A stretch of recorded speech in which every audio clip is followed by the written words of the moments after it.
welcome to Would I Lie to You, the show with a lust for lies. On Lee Mack's team tonight, a veteran comedian and writer who, after receiving his OBE, bantered with the Queen. One of the few occasions on which Victoria was amused. It's Barry Cryer! Thank you.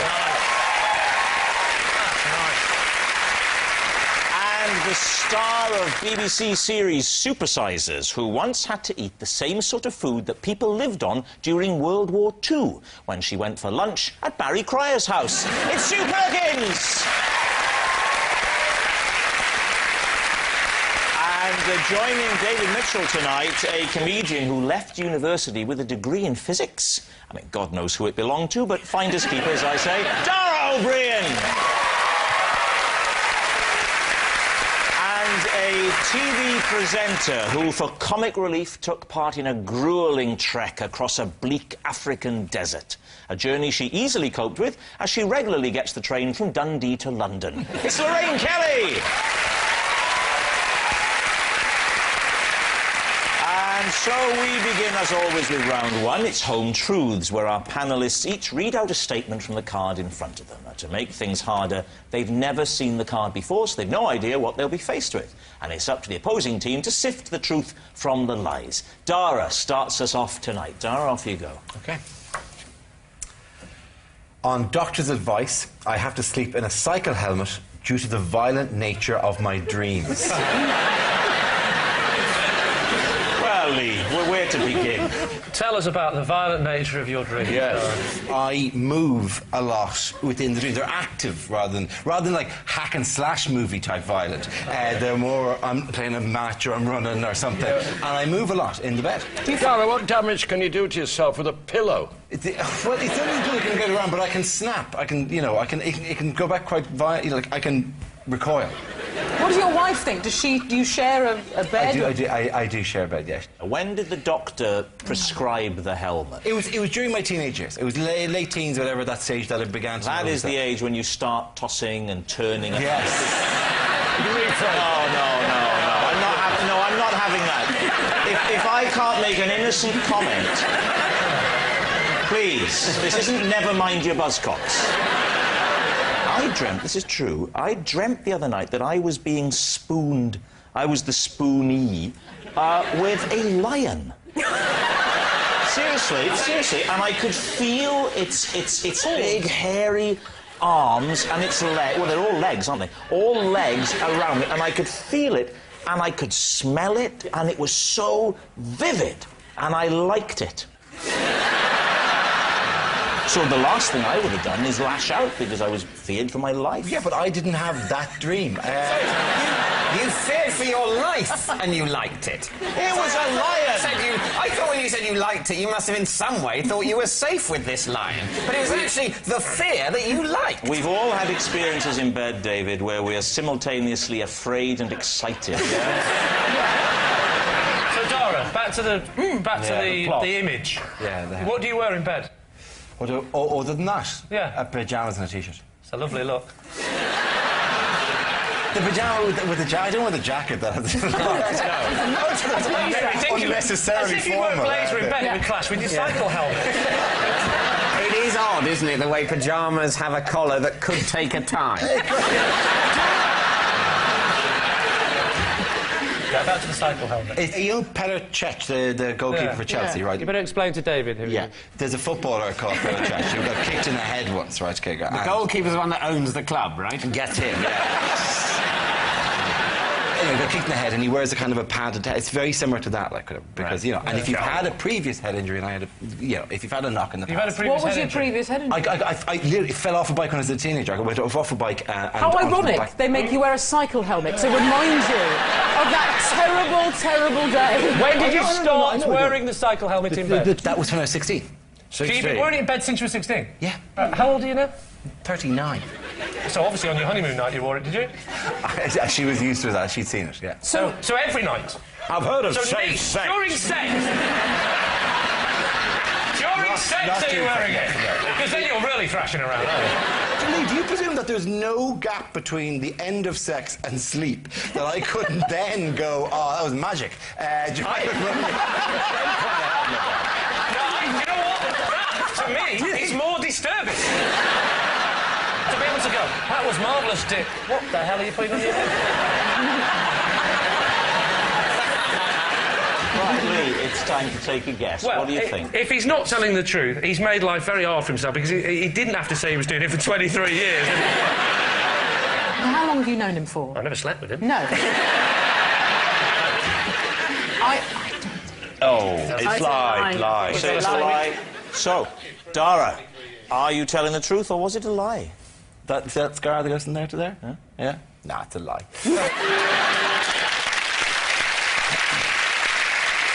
It's a lie.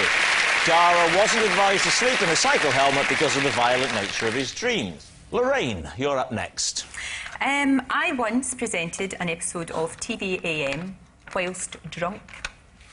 I don't think we need to discuss this any further. OK. What time do you start work on TVM? In those days, I would be getting up about 3 o'clock. So you're waking up at 3, so... Are you still hammered from the night before, or are you topping up at 3? If you're waking up sober, this is a tragic story. This is a great story. No, it was only the once. What happened the night before, or the...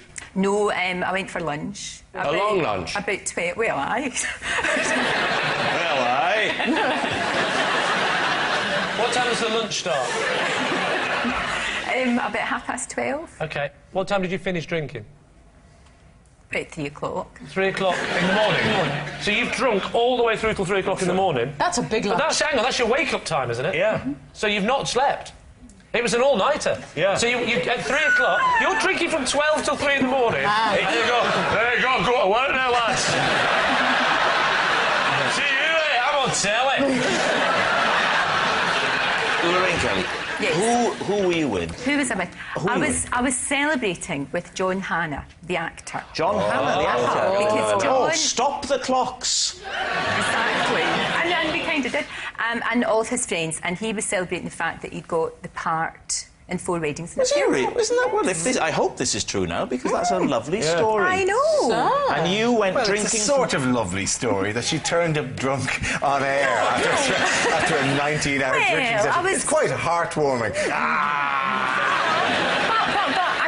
I could have phoned in not well. I could have phoned in and said... Yes. Oh, yeah, we appreciate you're a professional. Thank you. What might we have noticed about Lorraine Kelly that morning? Oh, no. Absolutely. Did you have your top on? I did. Nobody would ever have known. Nobody did know. But when you say drunk, it sounds like... I mean, drunk's a big word. Yeah. You know that way you can drink yourself sober? Yes, I do. Thank you. You're that kind of woman. But you can drink yourself sober. You can actually... I don't think you can, You by the way. can! I don't think you can, kids. No, she's not.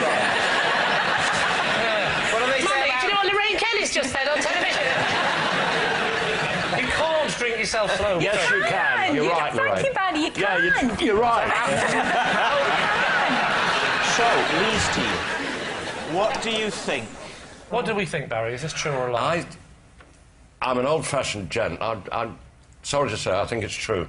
Sorry, Lorraine. You think it's true? I think so, yeah. OK, we'll say it's true. You're saying it's true. Lorraine? Shaking her head. As if I would do such a thing as that. It's true.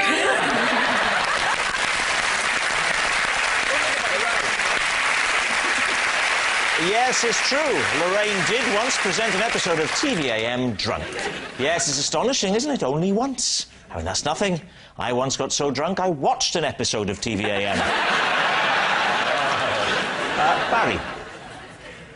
I have written and had published a trilogy of romantic novels under a female pen name.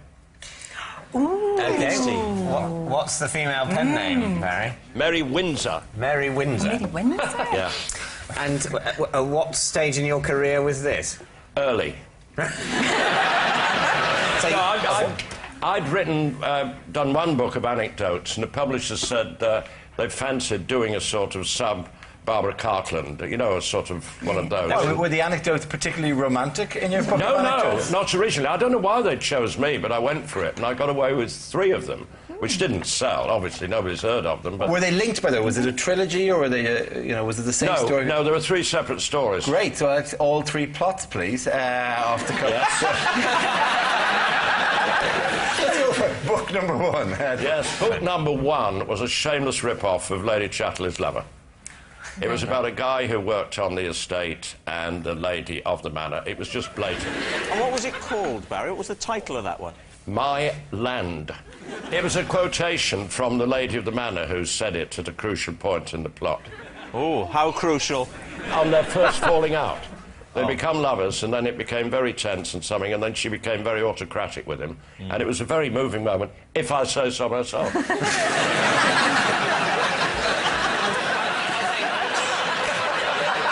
And book 2? Book 2 was set in Spain, and a bullfighter was involved. All right. The same plot, I'm not kidding you.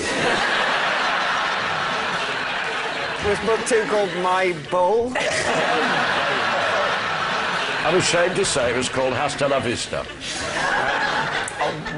OK. I wish you wouldn't go on about this. I'm not proud of them. I think I want to read them. Yep. And book 3? 1 Year, it was called. 1 year. 1 year. You didn't go overboard in the titles. No, simple, self-explanatory titles. What was the plot of book 3? The plot of book 3 was on board a liner. On board a liner. My liner. This posh, frustrated woman went on a liner and met the steward. Why did they stop this? This is gold! Which one, now that you look back, Barry, with the wisdom that you've accrued over the years... Yes. Which one are you proudest of? The third one, because I was starting to get the hang of it. But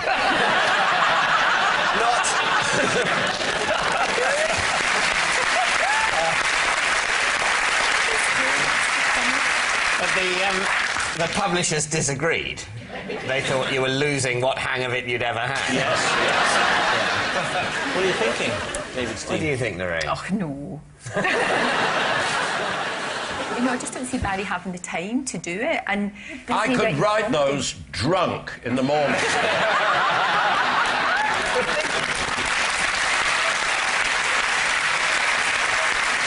No, we think it's a lie, don't we? It's probably a Sure? lie, yeah. Think it's a lie? Mm-hmm. Barry Cryer, truth or lie? Dramatic pause. Music is heard in the background. It was a lie.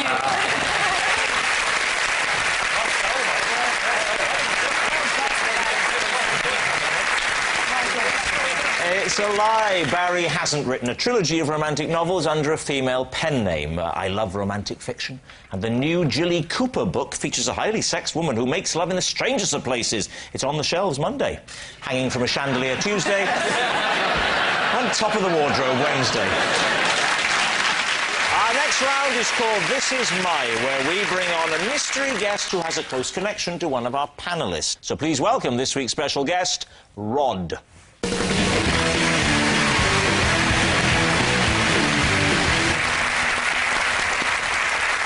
So, Barry, first of all, what is Rod to you? This is Rod. He drives my favourite bus, and whenever I see it, I shout, "Hello, darling!" Sue, how do you know Rod? This is lovely Rod, who's my local butcher, and when I won Maestro, he had a whole pig in the window, and he stuck my face on its face, and he put a little conducting baton in its trotters to celebrate. And finally, Lee, your relationship with Rod? This is Rod, and after we accidentally took each other's baggage from the carousel, I ended up having to wear his clothes for 3 days on holiday. So there we have it. Barry's bus driver, Sue's creative butcher, or Lee's unlucky holiday goer. David, off we go. So your local butcher... Yes. You got to know him quite well before you were sort of represented in pig form. For about 7 years, off and on. And is this like a posh butcher's, basically? Well, no. What do you mean by posh Well, butcher? I basically think going to a butcher's is quite posh. Yeah. On the basis that most people buy meat at supermarkets, don't they? Well, no, the butcher's en route to the tube, so I've always gone... And So we need some meat to gnaw on the tube. Tube. That's where basically, it's on that route, so I always say hello, and there's 3 of them that work there, of which Rod's one. And also, I've got dogs, so they always give me bones for the dogs. So this is sort of a 1950s idiom, Yeah, the Ollie. exactly. Exactly, sir. Stu, this was done, so you say, in honour of the programme Maestro. Yeah. Now, just tell us what that was. This is a programme where you learn how to be an orchestral conductor. And so where did they hit the leap going, an orchestral conductor, a pig? Well, to be fair, when you say why on a pig, I mean, he is a butcher. He's not... Yeah, he's not, exactly. He can't That's say, his should we put it medium. on the face of the pig or the dead body of Andre Previn? How was your face done? Was it like a colour printout? Yeah, like something they've got off the internet, so it's quite pixelated. Not pixelated. I think you mean low resolution. That's what I mean. Not like otherwise, smiley it would face. be people would sort of go, oh, that's clearly the pixelated face of Sue Perkins on their face. Moving on to what number bus is it, Barry? H14, Hatch End to Norfolk Park Hospital. Right. And in reverse. No, he doesn't drive in reverse. And I don't shout hello, darling, at Rod. Nothing personal, Rod. I shout it at the bus. Because it's my friend. You shout it when the H14 drives past. So when you're planning to get on it, Yes. then at what point do you shout, hello, darling? I'm a creature of whim. It might be early, it might be late, it might be when I'm getting on. I want to vary it. Do you add, I'm coming in, darling? No, there's no foreplay. Right, well... David, what about Lee's playing? So where were you going on holiday? Thailand. Right. Me and Rod we got our bags mixed up on the carousel, and so as a result of that, I had to wear his clothes for 3 days. Where did you fly to? Bangkok? Flew to Bangkok, yeah. Right. You didn't have proper labels on your case? Absolutely Well, correct. that was very remiss. Well, it was a remiss. Ooh. It was Lorraine, Say it was that again. remiss, or I'm lying. Aye. Wasn't it? Yeah. In which case, it wasn't remiss. Okay. So, think you're ready for just to clarify, Lee, are you still saying this is true, or has the very suggestion that you might be remiss made you abandon any attempt at playing this I game? will not be... I'm not going to be called remiss! OK, it's nonsense! It's nonsense! I'm not a fool! I actually label my luggage very carefully, and I think that's very important, but I'm not for a moment going to pretend otherwise. What sort of cases? What kind of cases? It was actually leopard skin. Oh, not leopard skin, as in that was... Yeah, it it was was powder in the plastic, case. but he had the Really? No, blokes don't have leopard You're right. skin. No, it's my wife. My wife's... But Rod's a proper bloke. I mean, I could so believe... am I, Lorraine. No, I Thank could you very believe... much. No, I know, but you're kind of showbiz, and I could believe you had a leopard kind of skin. showbiz. How about I am showbiz? I don't think Rod would Remiss, have... kind of showbiz. I'm really coming for you. Not a proper man. Hang on, so there are two men of exact same build, both travelling to Bangkok on the same flight with leopard skin suitcases. People swap bags all the time, right? But they bring them back to the airport, or they get somebody at the hotel to bring them back to the airport, and they buy replacement clothes. That's They right. don't go, I will now assume the identity.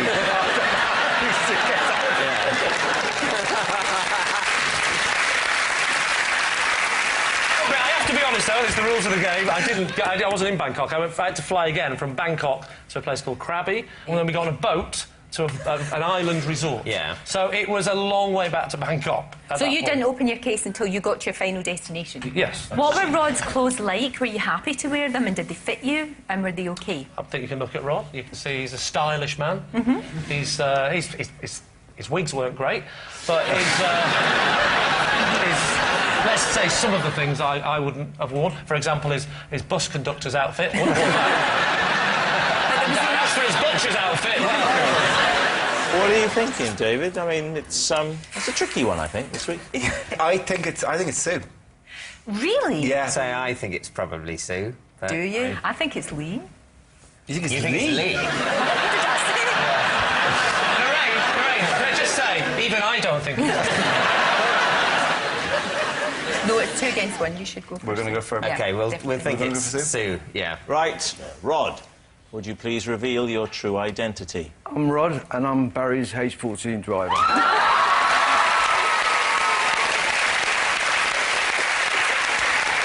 Ladies and gentlemen, Rod.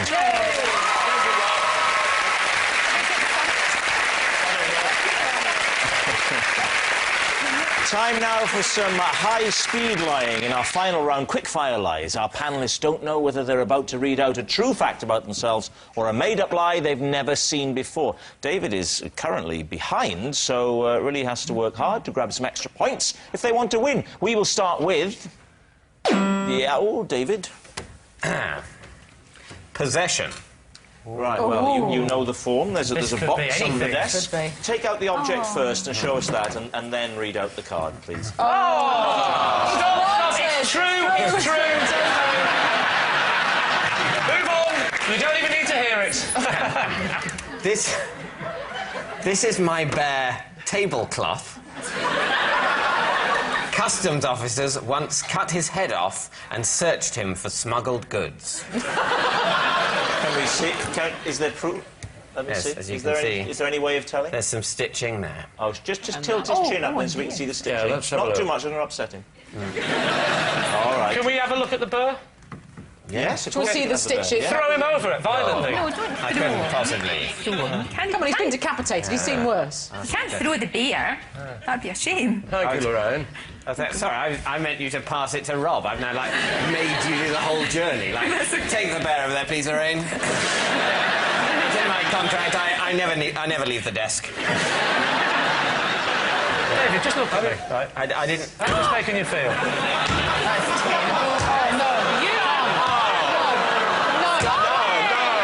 That's really terrible. Isn't it awful? So he feels. Really is. He's had his head cut off and his thing ripped off, but that's not possibly upsetting. Dave, why did you call this bear tablecloth? Yes.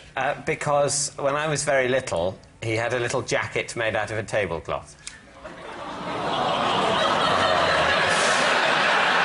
So If this turns out to be a lie, you are a shameless little light entertainer.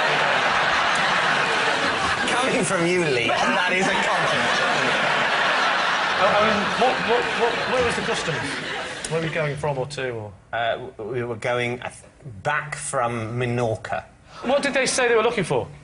I imagine it was a sort of a spot check. Did you see them carving the head off? Was it happening in front of you on the table, on the... No, I'm glad to say I was shielded from that moment. David, I'm going off this story. You heartless bastard. Sorry, tablecloth. What? Do it to him. Yeah, Smash his face Give me on the bear. Oh, I'm taking the bear into care. You're about to do an appeal. Was there any reason why they didn't check the arms and legs? Yeah. I don't know. I should have asked them to. I should have said, call that thorough. What's that? I've done this before. What's that you say? You say it's time for Lee's team to take a guess? All right. What do you think? Maybe he's in denial, and the truth is he, as an adult, was searched for drugs, and he's so traumatised by what they did to him. Yeah. He's had to create a teddy bear and put it all onto him. Show us on the teddy bear what they did to the customer. Show us on the teddy bear where they shoved their fist. I just... That's why the bear's hands are like that. OK, we can say lie, are we, Sue? I think so. Lie. I think OK. so. I don't think I can argue Lie. that. It's a lie. OK, David. Well, it is a lie.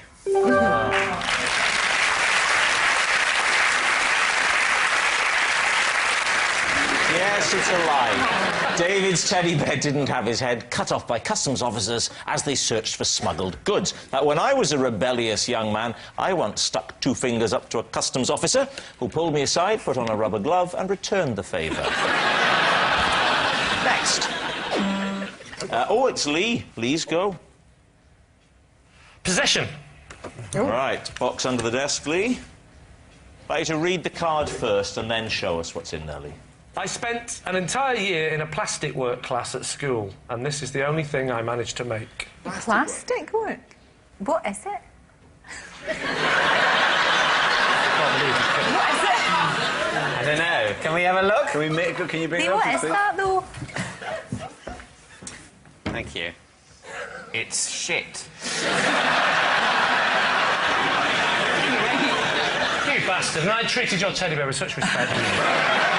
What is it, though? Ironically, it's a luggage tag. Is it a luggage tag? It's a keyring.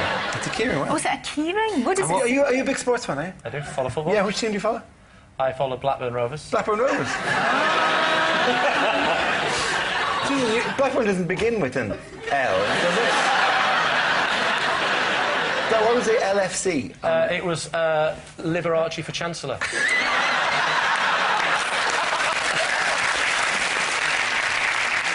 It stands for Liverpool Football Club. Yes, it does. Yeah. Why did you make a Liverpool Football Club keyring Because it in was- plastic work? Because they didn't have blue and white plastic. Blackburn Rovers. They only had red plastic. So I thought, well, I'll give it the Liverpool Football Club because it's red. Right. When did you why do did it? you What do age were you when you did that? Was it at school then? No, it's in Broadmoor. You say it took you a year.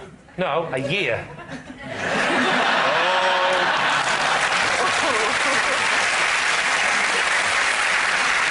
I mean, I've never heard of plastic work. I know, well, the thing is, in 1982, plastic was the future. Well, no, I don't in any way disparage plastic. That's fine. I like plastic. Plastic's very useful. But a class at school Called plastic doing work. for plastic work. How did you cut it?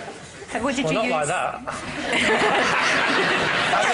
I don't think you're in any position to get all haughty about your plastic cutting technique if this is the only evidence we have.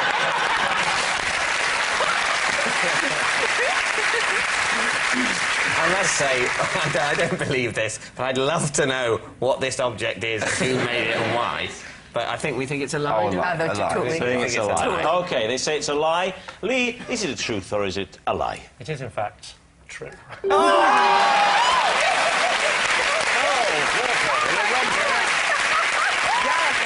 Plastic work.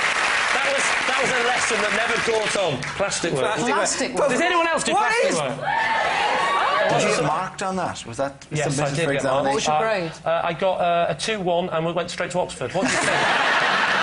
Yes, it's true. And I don't know exactly what LFC stands for, but I'm guessing the first word is lazy. And that noise signals time is up, and it's the end of the show, and I can reveal that David's team have a pathetic 3 points, and Lee's team has trounced home with 8.